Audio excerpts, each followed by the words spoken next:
China, a country of 1.3 billion people, with economic growth typically about 8% a year, is about to become Africa's #1 trading partner.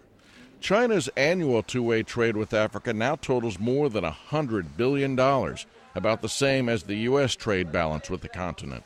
I think most of the reason for this significant increase in the relationship is simply due to the fact that Africa has resources that China needs, and it's a made-to-order trade relationship.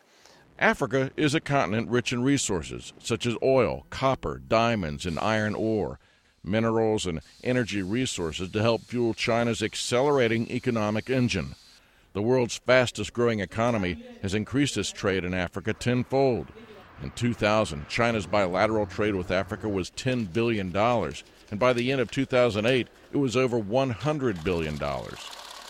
Africa's economy has been growing at a steady rate at close to 6% a year for the past 5 years, though the global recession cut the continent's growth in half in 2009. China actually has a trade deficit with Africa because of these huge imports of oil and minerals from a small number of countries, yet they have very extensive exports to certain African countries and hence have a very significant trade surplus with those countries that don't have minerals or oil. Wenrun Zhang visits Africa frequently and says many Chinese companies that operate there long-term will come to hire Africans.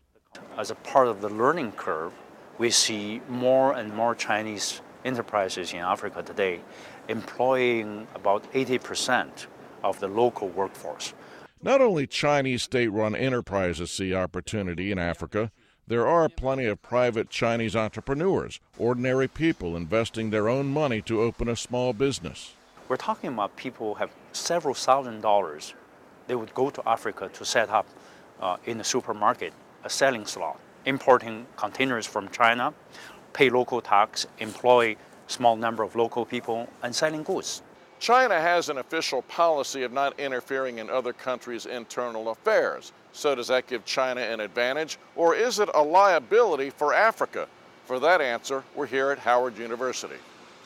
By saying they don't interfere, they don't mind interfering on behalf of dictators like Omar Bashir of Sudan and Mugabe. When they interfere in terms of supplying arms, they have $7 billion worth of arms to Angola and to Sudan. So they say they're interfering, they're just interfering in the ways that are of benefits to them.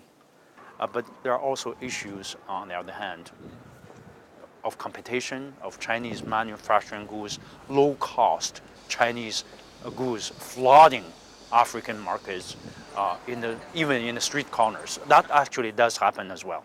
The global recession has slowed things down this year, but analysts agree what we're seeing today is just the beginning of China's growing influence on the African continent.